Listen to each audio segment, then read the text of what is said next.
Hello, my friend. Let me ask you something. Have you ever found yourself sitting in your favorite chair, maybe with a warm cup of coffee, looking out the window and just thinking? Thinking about someday. That magical time in the future.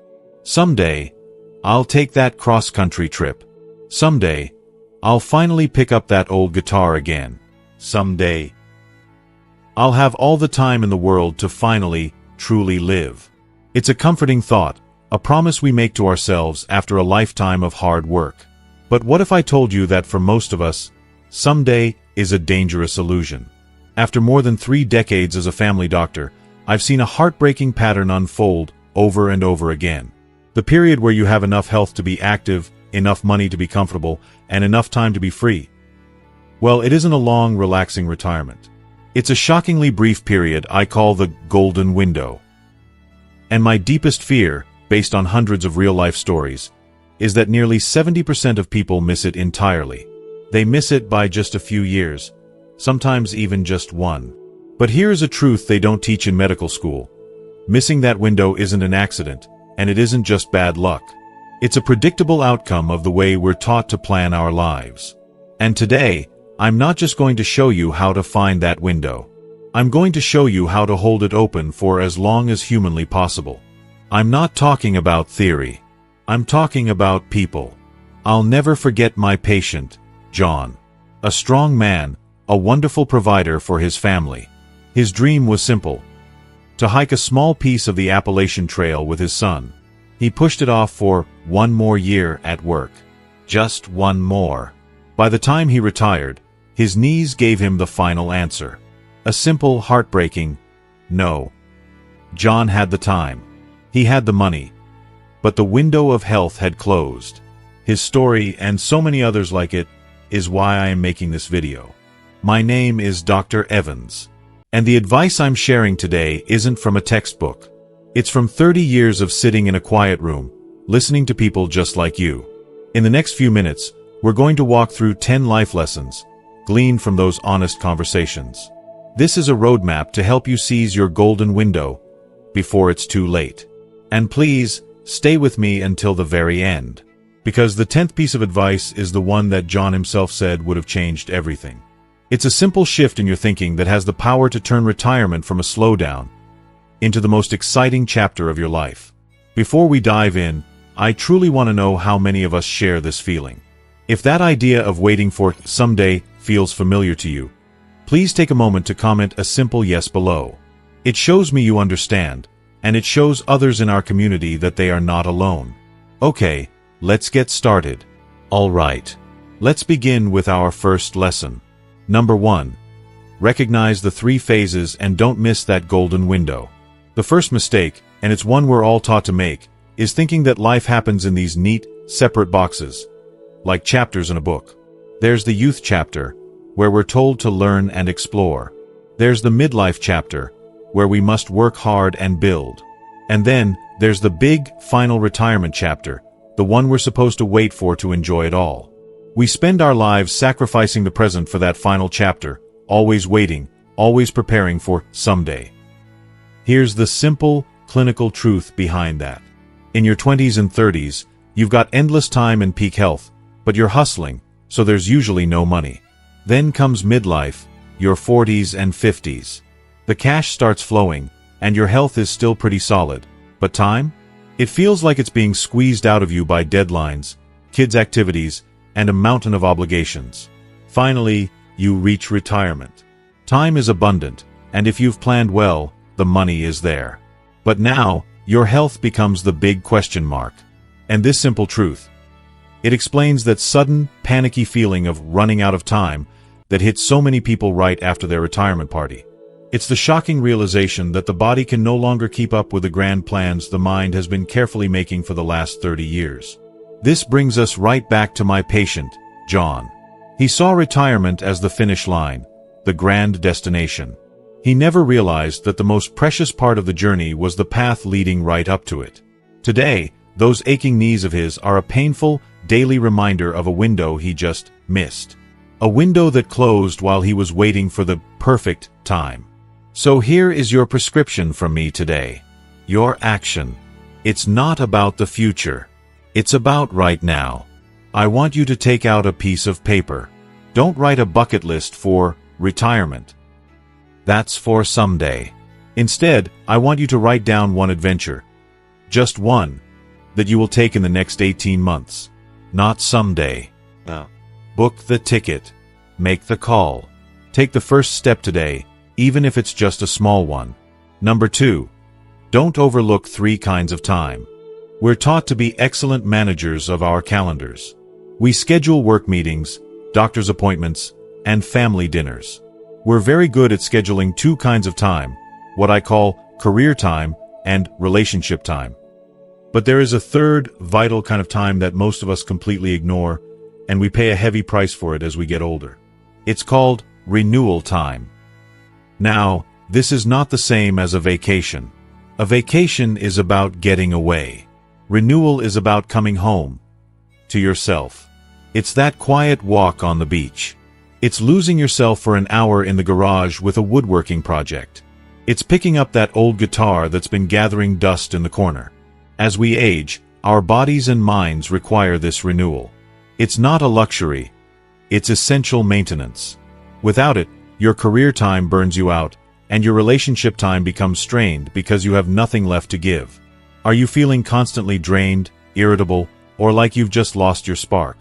That isn't just a symptom of getting older. It is the cry of a renewal-starved soul. I have a patient, a former CEO, who moved to South Carolina.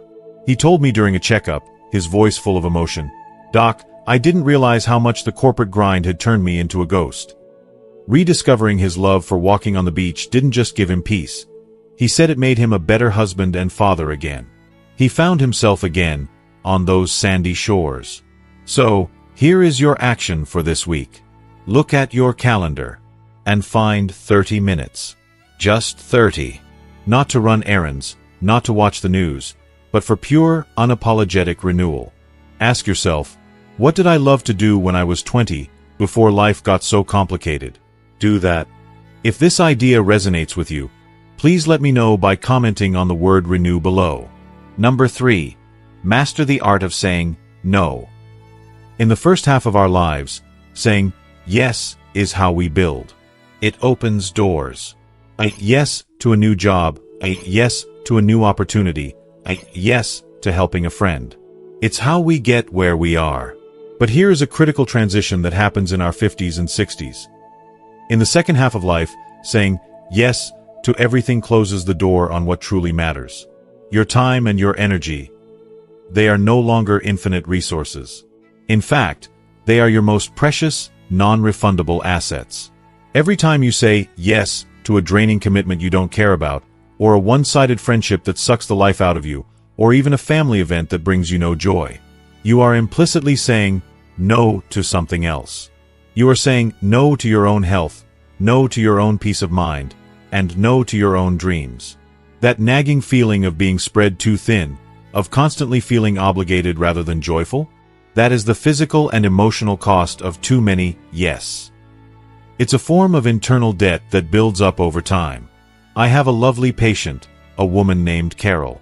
Last year, she was offered a big promotion at her job.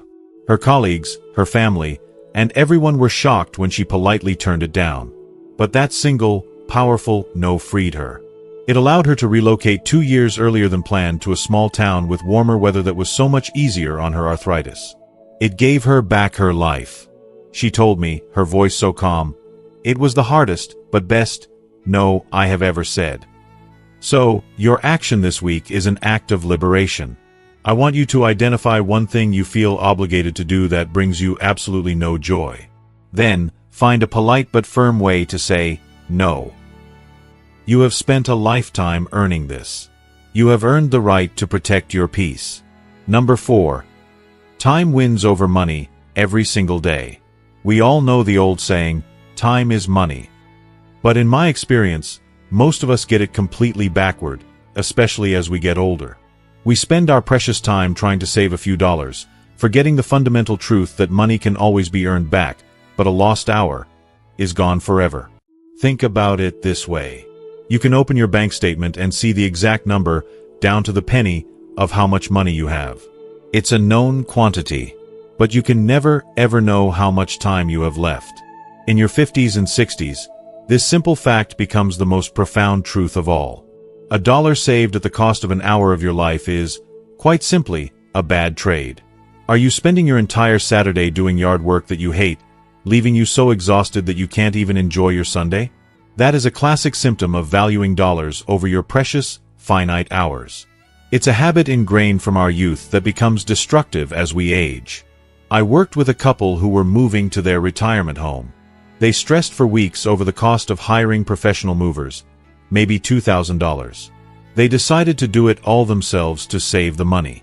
It took them nearly a month of exhausting work, and the husband strained his back so badly that he was in pain for weeks. They saved a little money, but they lost a month of precious time and energy they could have used exploring their new town and making new friends. They told me later, "Doc, we'd pay 10 times that amount just to get that month back." Here is your practical, powerful action step. Identify one task in your life that consistently drains your time and that you truly dislike. It could be yard work, deep cleaning the house, or tedious home repairs. This week, get a quote to have it done for you. And when you look at that price, don't think of it as an expense. Think of it as buying back a piece of your life. Number 5. Invest in your health now. For most of our lives, we treat our health like a car. We ignore it for the most part, and then when it breaks down, a bad back, high blood pressure, aching joints, we take it to the shop, meaning the doctor's office, and hope for a quick fix. But we forget the most important lesson. The best medicine isn't a prescription. It's the daily maintenance we do on ourselves. I call this concept compound interest for your body. When you put money in a savings account, it earns a little interest, which then earns its own interest, and over decades, it grows into a fortune. Your health works exactly the same way. A simple 20-minute walk today doesn't just feel good today. That single act compounds, day after day, into a stronger heart 5 years from now. It compounds into better balance to prevent falls 10 years from now. It compounds into less joint pain and more energy 15 years from now. Every small investment you make in your physical self literally extends your golden window. Those morning aches, the groans you make when getting out of a chair, believe me, they are not inevitable. They are often the bill coming due for years of underinvestment in your physical self. Let me tell you about a patient of mine, a proud New Yorker. The cold, damp winters were brutal on his joints. After we chatted, he started a very simple strength training routine at his local community gym. Nothing heroic. The change was so profound that it gave him the physical confidence to relocate to Myrtle Beach. He's now active, playing golf, and living a vibrant life he truly thought was gone forever. That is the incredible power of investing in your health. So, your action today. It's simple. Don't go out and join an expensive gym. Just start here. Put on your shoes, go outside, and walk for 10 minutes. That's it. Do it today. If you are ready to make this tiny, powerful investment in your future self, encourage yourself and others by commenting the word health below. Number 6. Build on habits, mental and emotional renewal. We focus so much on the physical aches and pains of aging, the trick knee, the stiff back, that we often completely ignore the incredibly heavy lifting our minds and our hearts are doing every single day. This is a critical oversight. Think about the sheer weight of it all. The grief from losses we've endured, the constant stress of a changing world, the deep-seated worry about the future, about our kids, about our finances. These are not small things. They are heavy, invisible weights that we carry. A sharp mind and a resilient spirit are not just nice-to-haves. They are your primary tools for a happy, fulfilling retirement. And one of the biggest factors influencing your mental state is your environment. A chaotic, high-stress, negative environment will grind you down, no matter how physically healthy you are. Conversely, a calm, positive community of people will lift you up. Are you feeling a constant sense of dread, or anxiety, or just a cloud of negativity you can't shake? You may be a direct product of your surroundings. I knew a wonderful woman, a widow in her late 60s, who was sinking into a deep sadness after her husband passed. She felt lost in her big, empty house. On a leap of faith, she moved to a smaller, friendlier retirement community. There, She joined a book club and a morning walking group. It completely transformed her. She told me, with a light in her eyes I hadn't seen in years, "I didn't change, doctor. I just changed my scenery, and I was suddenly surrounded by light instead of shadows." Your action today is small, but profound. It's a tool to change your internal environment. I want you to start a 1-minute gratitude practice. Before you go to sleep tonight, take out a notepad and write down just one good thing that happened today. It could be a phone call from a friend, the taste of your coffee, or the color of the sunset. It may feel silly at first, but trust me, this simple act literally begins to rewire your brain for positivity. Number 7. What you put in is what you get back, tenfold. One of the most destructive lies we tell ourselves as we approach retirement is that our value is tied to our profession. We were the teacher, the engineer, the nurse, the manager. And when we retire from that job, we feel we have nothing left to give. This can lead to a profound sense of irrelevance. But your lifetime of skills, your knowledge, your wisdom, that is a treasure. And the secret that happy retirees discover is this: giving that treasure away, with no expectation of payment, creates a sense of purpose and joy that no paycheck can ever match. It is the ultimate antidote to feeling adrift.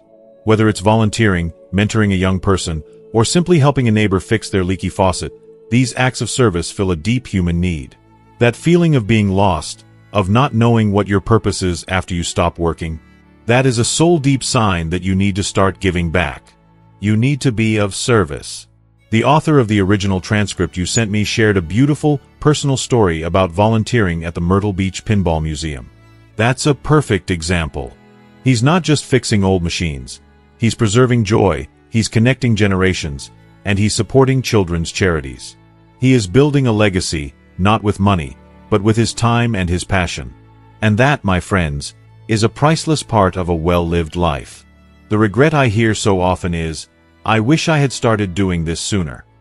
So, here is your action. Think of one skill you have. Just one. It could be baking, gardening, fixing things, organizing, or simply being a good listener. This week, I want you to find one way to share that skill with someone else, with absolutely no expectation of getting anything in return. See how it makes you feel. It will be the beginning of something wonderful. Number 8. Track your expenses. Just start today. Oh, it'll all work out. As a doctor, I can tell you that when it comes to your health, hope is not a strategy. And the same is true for your finances. In those first few exciting go-go years of retirement, the single biggest threat to your long-term security and peace of mind is overspending. It happens so easily. When you suddenly have all this free time, it's natural to want to fill it with all the things you put off for years. The expensive lunches, the spontaneous trips, the new car, the boat.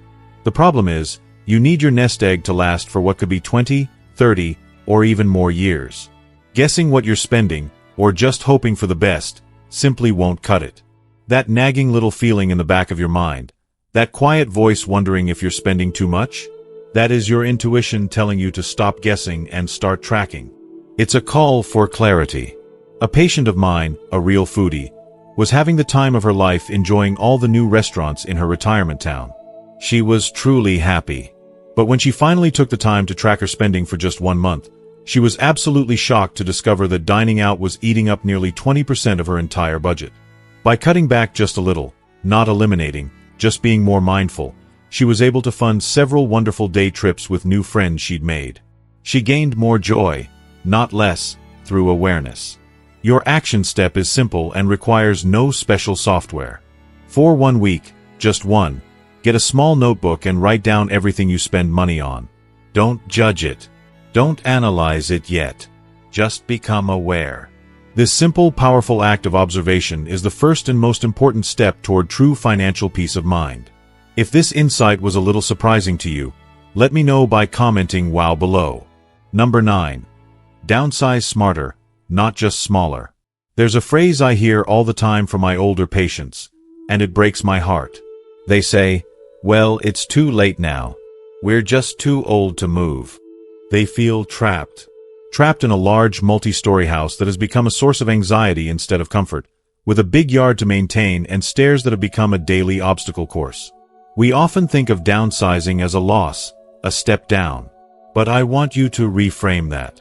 The goal is to downsize smarter, not just smaller. Smart downsizing isn't about giving things up.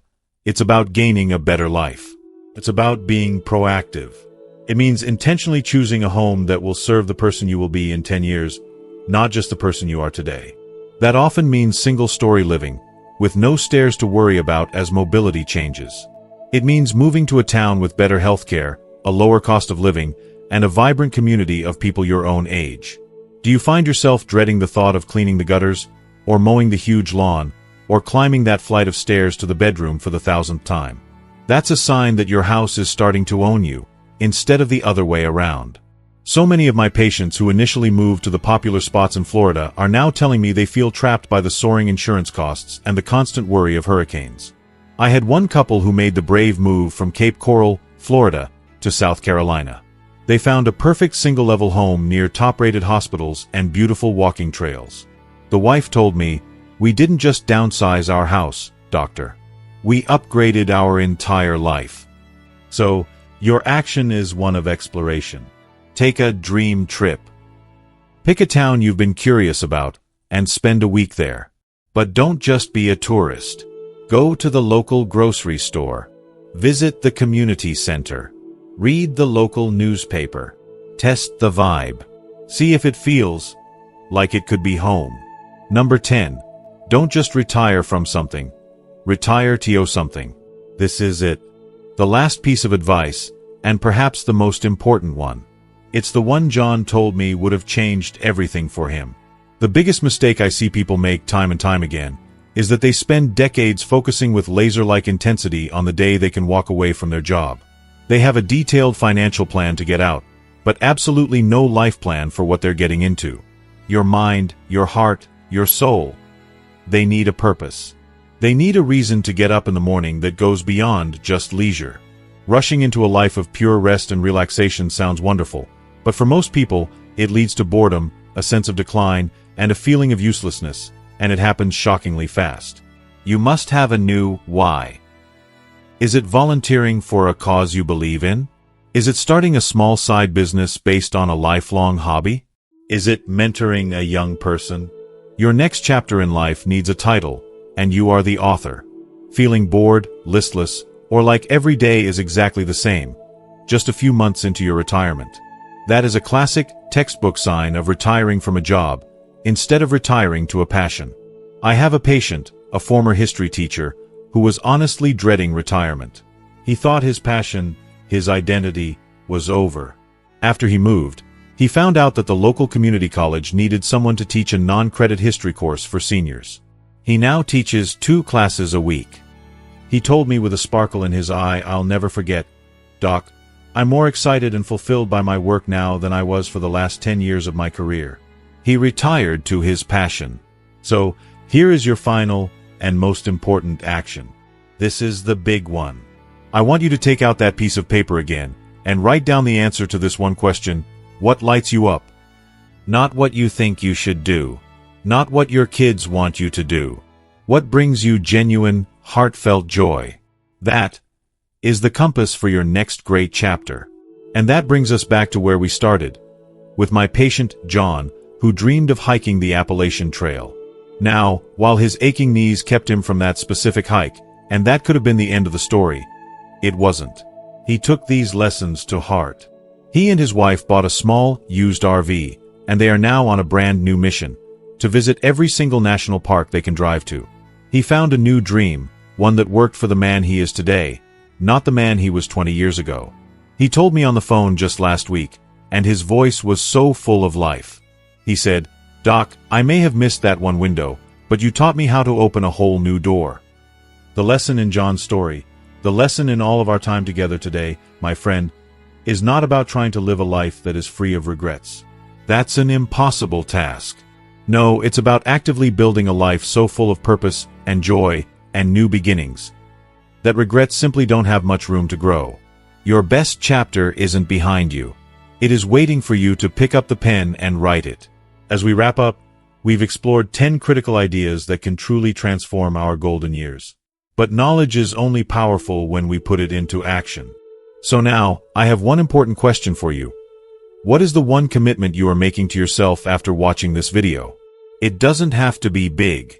It could be as simple as, I will take that 10-minute walk today, or I will find one thing to say no to this week. Please, share your personal commitment in the comments below. Reading them inspires me, and it will inspire others in our community to take that first, brave step. And if you found real value, a little comfort, and a little wisdom in our time together today, please show your support by giving this video a thumbs up. It truly helps others like you find this message. To ensure you continue on this journey with us, and never miss another video full of this kind of life-changing wisdom, hit that subscribe button and the little bell. It's more than just subscribing. It's joining a community of friends, all dedicated to living our best lives together. And finally, think of one person, just one, in your life who might need to hear this message today, and please share it with them. You might just be giving them the gift of their own golden window. Thank you for spending your valuable time with me. Take good care of yourself, and I'll see you in the next video.